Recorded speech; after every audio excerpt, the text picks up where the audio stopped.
नाम क्या है? विशाल कुमार। विशाल जी, आप कौन सी क्लास में पढ़ रहे हैं? 10th में। तो आपको कल होमवर्क में क्या मिला था याद करने के लिए? फिजिक्स के चैप्टर 1। चलिए, तो आप याद करके आ गए हैं। जी।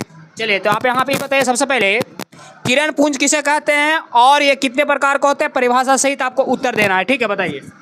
किरणों के समूह को किरण पुंज कहते हैं। ये 3 प्रकार के होते हैं: समांतर किरण पुंज, अपसारी किरण पुंज, अभिसारी किरण पुंज। समांतर किरण पुंज वैसे किरण पुंज जो एक दूसरे में समांतर होते हैं उसे समांतर किरण पुंज कहते हैं। अभिसारी किरण पुंज वैसे किरण पुंज जो एक बिंदु से होकर फैलती हुई प्रतीत होती है तो उसे अपसारी किरण पुंज कहता है। अभिसारी किरण पुंज वैसा किरण पुंज जो एक बिंदु पर जाकर मिलती है, अपसारित होती है तो उसे अपसारी किरण पुंज कहते हैं। प्रकाश का परावर्तन किसे कहते हैं?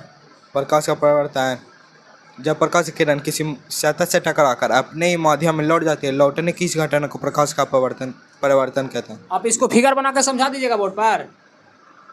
जी। चलिए ठीक है, आगे बताइएगा। प्रकाश का परावर्तन के कितने नियम होते हैं? प्रकाश के परावर्तन के 2 नियम होते हैं। कौन कौन? आपतित किरण, अपवर्तित किरण और अविलंब पर डाला गया लंब। अविलंब एक ही समतल पर होता है। आपतन कोण अपवर्तन कोण दोनों बराबर होते हैं। आपतन कोण को I से और अपवर्तन कोण को R से सूचित किया जाता है। चलिए, बहुत अच्छा, आगे बताइएगा। प्रकाश स्रोत किसे कहते हैं? जिस वस्तु से प्रकाश निकलता है उत्सर्जित होता है उसे प्रकाश स्रोत कहते हैं।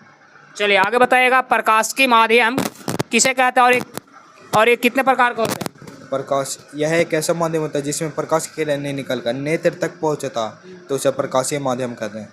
यह 2 प्रकार के होते हैं: समांगी माध्यम, विषमांगी माध्यम। समांगी माध्यम यह एक ऐसा माध्यम होता है जिसमें प्रत्येक गुण और बनावट एक समान होता है तो समांगी माध्यम कहते हैं। यह एक ऐसा माध्यम है जिसमें प्रत्येक गुण और बनावट भिन्न भिन्न होते हैं तथा असमान होते हैं तो उसे विषमांगी माध्यम कहते हैं।